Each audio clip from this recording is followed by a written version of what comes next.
प्रायोजक हैं cancer healer centre, a new beginning.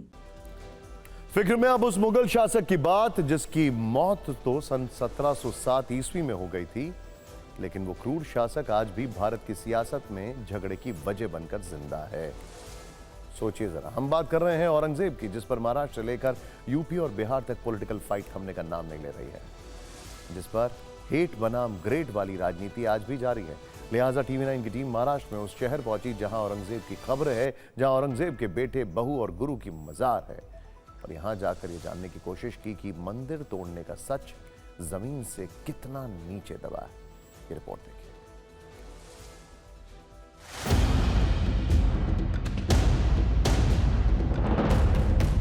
हम इस वक्त औरंगाबाद के खुलताबाद में मौजूद हैं और यहाँ पे मज़ार है मुग़ल सम्राट शहंशाह हज़रत औरंगजेब आलमगीर। औरंगजेब की ये मज़ार है। इस मज़ार के अंदर जाने के लिए मनाही है क्योंकि ये एएसआई के संरक्षण में है। अंदर आप देख सकते हैं कि मस्जिद की जो गुंबज और तमाम चीज़ें आपको अंदर नज़र आएगी। एक मज़ार अंदर बनाई है और कई सौ साल से ये मज़ार यहाँ पर है। ऐसी जानकारी है कि अहमदनगर यानी जो अभी अहिल्या नगर है वहाँ पर औरंगजेब ने आखिरी सांसें ली थी और वहाँ से बाय रोड उनके इस जो उनका पार्थिव शरीर है उसको यहाँ पर लाया गया और लाने के बाद जो है इनको यहाँ पर उनकी मज़ार बनाई गई।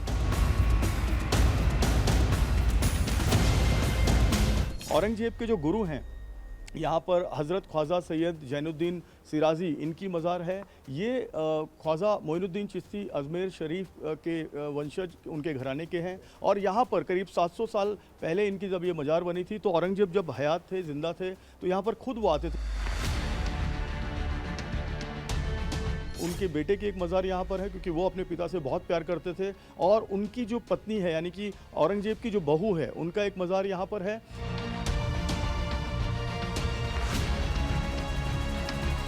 छत्रपति संभाजीनगर यानी औरंगाबाद के औरंगजेब मकबरे के मुख्य द्वार पर हम इस वक्त मौजूद हैं और ये जो मुख्य द्वार है ये तकरीबन 300 साल पहले यहाँ पर बनाया गया था। औरंगजेब ने अपनी वसीयत में ये कहा था कि जो उनके गुरु हैं उनका जहाँ पर उनको दफन किया गया है उसी बगल में उनके कदमों के पास उनका भी मकबरा बनाया जाए। अब फिक्र में बिहार वाली पॉलिटिकल फाइल खोलते हैं।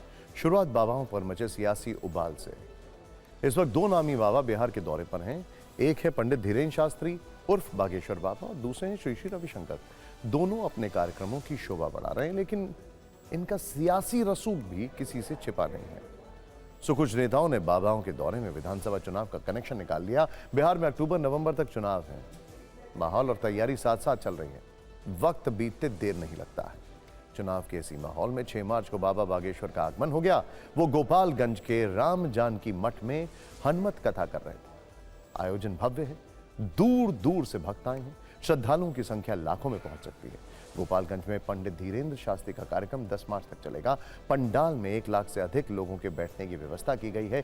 भीड़ की संभावना को देखते हुए सिर्फ 8 मार्च को दिव्य दरबार लगाने की अनुमति दी गई है, यानी सिर्फ एक दिन ही श्रद्धालुओं की पर्ची निकाली जाएगी। सुरक्षा में 2500 से ज्यादा पुलिसकर्मी, ऑफिसर और मजिस्ट्रेट लगाए गए हैं। दूसरे जिलों से भी पुलिस बुलाई गई है। बिहार में बाबा बागेश्वर का यह तीसरा हनुमत कथा कार्यक्रम है। इसके पहले वो पटना और गया जिले में कथा वाचन कर चुके हैं। ऐसे में जब धीरेन्द्र शास्त्री के आगमन की सियासी आलोचना हुई तो उन्होंने आलोचकों को बिल्कुल नेता वाले अंदाज में जवाब दिया और कहा कि मेरे आने से कुछ लोगों को आग लग जाती है, छेड़ोगे तो छोड़ेंगे नहीं। खैर, इस एपिसोड का एक्सटेंशन तब हो गया जब धीरेन्द्र शास्त्री के बाद उसी दिन आध्यात्मिक गुरु श्री श्री रविशंकर पटना पहुंच गए। वो भी 5 दिन के दौरे पर हैं। पटना और गया समेत कई जगह उनका कार्यक्रम प्रस्तावित है। सुनिए अपने बिहार दौरे पर इन बाबाओं ने क्या क्या कहा। बिहार बहुत आगे चलेगा, आशीर्वाद रहेगा। अभी कोई नहीं ये बोल सकता बिहार पिछड़ा हुआ है। एक ही वक्त में दो बाबाओं के दौरे से बिहार में सियासी हलचल तो होनी ही थी। उस पर बाबाओं के मेल मुलाकात वाली तस्वीरों ने आग और भड़का दी। श्री श्री रविशंकर जब पटना पहुंचे तो उनकी पहली मुलाकात बीजेपी नेता और डिप्टी सीएम सम्राट चौधरी से हुई। पटना में उनके सरकारी आवास पर पहुंचे। डिप्टी सीएम के घर पर हार्दिक स्वागत, अभिनंदन हुआ। कुछ बातचीत भी हुई है। श्री श्री से मिलने वालों में सिर्फ बीजेपी के सम्राट चौधरी नहीं, बल्कि बीजेपी के कुछ और बड़े लीडर्स भी उनसे मिलने पहुंच चुके हैं। इनमें पूर्व मंत्री शहनवाज हुसैन, सांसद रविशंकर प्रसाद और पूर्व डिप्टी सीएम तारकिशोर प्रसाद शामिल हैं। बीजेपी नेता खुद ये फोटो पोस्ट भी कर रहे हैं, तो चुनावी मौसम में तस्वीरें देखकर विपक्ष ने जो नेता हैं वो भड़क गए हैं। उधर पंडित धीरेन्द्र शास्त्री और बागेश्वर बाबा भी अपने आक्रामक भाषण से विपक्ष की टेंशन बढ़ा रहे हैं। ऐसे में लालू यादव की पार्टी आरजेडी उन पर प्रतिबंध की मांग कर रही है। इस पर बीजेपी ने तंज करते हुए कहा कि आरजेडी को सिर्फ दाढ़ी और टोपी पसंद है। बाबा का जो झुंड है वही बाबा का जो दिल्ली में बैठे हुए बाबा हैं, उन्हीं के ये लोग शागिर्द हैं और उनके कहने पर बिहार में लोग आ रहे हैं। क्योंकि इस साल चुनाव है। ना जाने उनको दाढ़ी वाला अच्छा लगता है, लेकिन कोई संत महात्मा आते हैं तो उनको खराब लगने लगता है। अब बागेश्वर बाबा हो, रविशंकर महाराज हो, तो मुल्ला तो इनको पसंद है, लेकिन जिसको टीकी और दाढ़ी दोनों भरा हुआ हो संत महात्मा हो, वो इनको पसंद नहीं है। तो दुर्भाग्य है, ऐसे लोगों को सनातन धर्म और हिंदू होने पर ऐसे लोगों को जो है ना, निर्लज्जता की सीमा पार कर ऐसे लोगों को शर्म लगना चाहिए।